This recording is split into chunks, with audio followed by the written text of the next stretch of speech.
সুপ্রিয় দর্শক, আপনাদের ভালোবাসায় আসলাম এক অসহায় মেয়ের কাছে। আমরা শুনবো তার জীবন কাহিনী। আসসালামু আলাইকুম। ওয়ালাইকুম আসসালাম।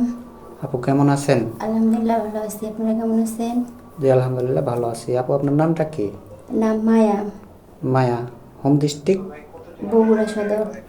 বগুড়া সদর। ও আচ্ছা। আপু আপনার পরিবারে কে কে আছে? পরিবারে আমার আম্মু আছে, আমার আব্বু নাই, আব্বু মারা গেছে। আম্মু আছে, একটা ছোট ভাই আছে। ও আচ্ছা। তো আপনার পরিবারটা কিভাবে চলে? পরিবার অনেক কষ্টেই চলতেছে।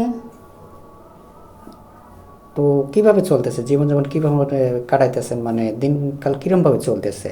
দিনকাল চলতেছে। আমার আম্মু অন্যজনের বাড়িতে কাজ করছে, করে এরকমভাবে সংসার চালাইছে। এখন আমার আম্মু অসুস্থ, এখন সেরকমভাবে রোজগার করতে পারে না।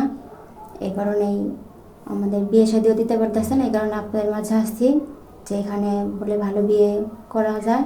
এই কারণেই আপনাদের অফিসে আমি আসছি, আপনাদের সামনে আসছি। ও আচ্ছা।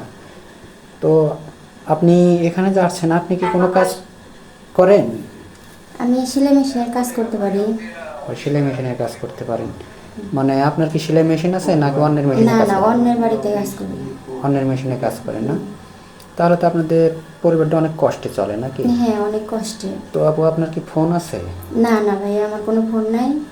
ফোন থাকবে কিভাবে? খাওয়াই কষ্ট হয়ে যায়, ফোন চালাবো কিভাবে? ফোন কেনার মতো টাকা আমাদের কাছে নাই। ও আচ্ছা। তো শুনলেন ভাই, মেয়েটার কোনো ফোন নাই। আমাদের নাম্বার দেওয়া থাকবে, মানে ইউটিউব চ্যানেল কর্তৃপক্ষের নাম্বার দেওয়া থাকবে। ইমো হোয়াটসঅ্যাপ আছে, কেউ অযথা ভিডিও কল দেবেন না। স্ক্রিনশট মেরে মেয়েটার ছবি পাঠিয়ে দেবেন এবং সাথে ভয়েস করে পাঠাবেন। তো আপু আপনার লেখাপড়া কতটুকু করছেন? লেখাপড়া 8 পর্যন্ত পড়াশোনা করছি। বাবা মারা যাওয়ার পরে আর তো আপু আপনি লেখাপড়া কতটুকু করছেন? লেখাপড়া এসএসসি পাস করছি। এসএসসি পাস করছেন? ও আচ্ছা। তো এসএসসি পাস করছেন, আর কি লেখাপড়ার ইচ্ছা ছিল না? ইচ্ছা ছিল, কিন্তু বাবা মারা গেছে, আর পড়াশোনার ওরকম খরচাপাতি কে দেবে? ও আচ্ছা, মানে ইচ্ছা ছিল কিন্তু অর্থ ছিল না নাকি? হ্যাঁ, অর্থের। তো আপু আপনি কি নামাজ কালাম পড়েন? হ্যাঁ, নামাজ কালাম পড়ি। ও আচ্ছা। তো যাই হোক, মূলত আমাদের এই ক্যামেরার সামনে যে আসছেন, আপনি কেমন বয়সী লাইফ পার্টনার চাচ্ছেন? বয়স যেরকম হোক না কেন, মানুষের মনটা যেন ভালো থাকে।